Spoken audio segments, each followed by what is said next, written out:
Meiosis 1 पढ़ी है। क्या पढ़ी है?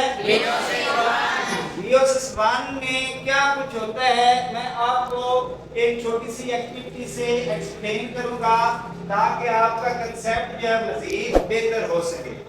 ये आपके सामने दो क्रोमोसोम्स हैं। कितने हैं? दो। इनका कद एक जैसे दोनों बच्चों का, ताकि ये एक जैसे लगे इसलिए इनको मैंने सिलेक्ट किया है। ये होमोलोगस क्रोमोसोम है, यानी एक जैसे हैं। क्या है? एक जैसे। जिन क्रोमोसोम्स की शेप एक जैसी होती है वो होमोलोगस क्रोमोसोम्स कहलाते हैं। तो ये होमोलोगस क्रोमोसोम्स हैं, डीएनए के बने हुए और हिस्टोन प्रोटीन के। यहाँ पे इनके डीएनए की कुछ जीन्स जो है ये आपको नजर आ रही है। इधर भी कुछ जीन्स है और इधर भी कुछ जीन्स हैं। अभी प्रोफेज 1 में क्रॉसिंग ओवर होगी। क्या होगी? Crossing over. तो प्रोफेज 1 में क्रॉसिंग ओवर होती है। क्रॉसिंग ओवर में क्या होता है? होमोलोगस क्रोमोसोम्स पेयर अप हो जाते हैं। कैसे होते हैं जरा पेयर अप हो?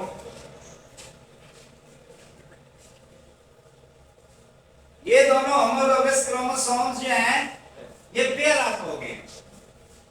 अब यहां पे देखें, ये दो क्रोमोसोम्स हैं।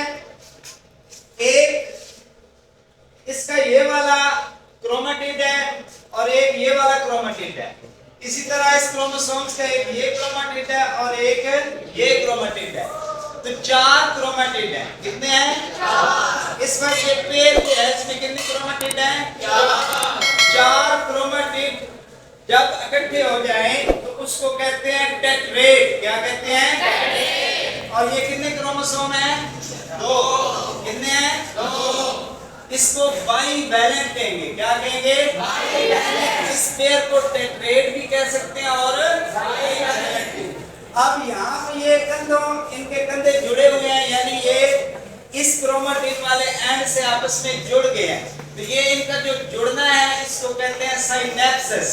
क्या कहते हैं? साइनेप्सिस। और जहां से जिस पॉइंट से ये जुड़े हुए हैं इस पॉइंट को कहते हैं क्यासमेटा। क्या कहते हैं? क्यासमेटा। तो ये यहां से जुड़े हुए हैं, जिन पॉइंट से ये आपस में जुड़े हुए हैं ये क्यासमेटा फॉर्मेशन हुआ है। क्या है? क्यासमेटा फॉर्मेशन। अभी ये कौन सी फेज है? प्रोफेज 1। मेटाफेज 1 में क्या होता है?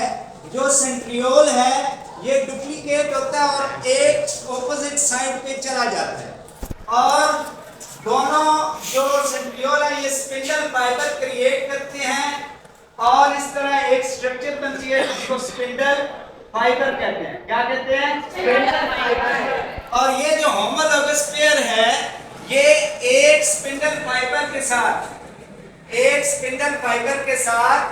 अटैच हो जाता है। ये होमोलोगस पेयर एक स्पिंडल फाइबर के साथ अटैच हो जाता है। इसी तरह यहाँ पे और इधर इस साइड पे भी एक होमोलोगस क्रोमोसोम अटैच होगा, क्योंकि इंसान में 46 क्रोमोसोम है और 23 पेयर बनते हैं। तो इस तरह 23 पेयर बनेंगे। एक आपको एक्सप्लेन कर रहा हूँ, आपके सामने डिस्प्ले है। तो 23 इस तरह लाइन अप होंगे और सेल के एक एंड से दूसरे एंड तक जो है एक लाइन बनेगी। इस लाइन को क्या कहते हैं? Metaphase plate. क्या कहते हैं? Metaphase plate. तो ये मेटाफेज प्लेट का बनना मेटाफेज 1 के अंदर होता है। ये दूसरी स्टेज है मियोसिस 1 की। अब तीसरी स्टेज में क्या होगा?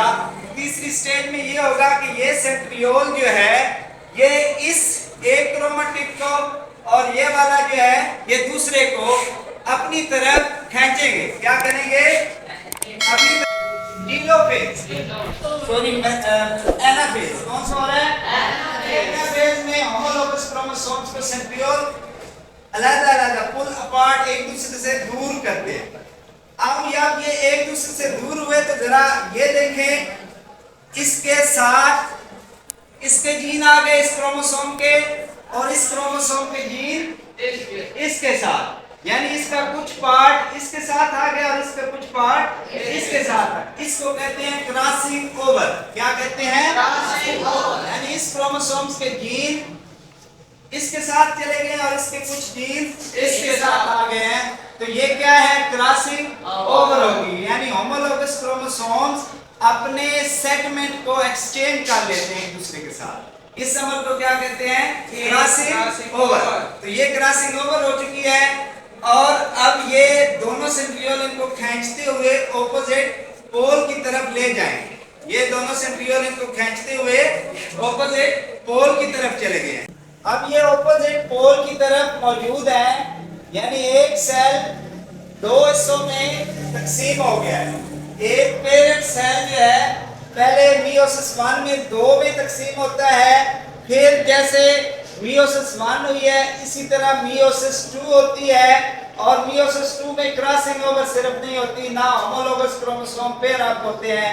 सिंपली ये क्रोमोसोम और ये क्रोमोसोम मेटाफेज प्लेट पर पेयर अप होंगे, पेयर अप नहीं, मेटाफेज प्लेट पर अरेंज होंगे, और फिर इस क्रोमोसोम को दो हिस्सों में तकसीम कर दिया जाएगा। जैसे ये हाफ यहाँ से एक क्रोमेटिड एक तरफ और दूसरा दूसरी तरफ, तो इस तरह चार जो है वो सेल बन जाएंगे। एक पेरेंट सेल जिसके अंदर 2n क्रोमोसोम्स थे, यानी डिप्लॉयड थे, 4 क्रोमोसोम यहाँ पे, ये 4 डॉटर सेल में डिवाइड हो गया, और यहाँ पे कितने हैं, 2। हर सेल में कितने हैं, 2। पेरेंट में कितने थे, 4।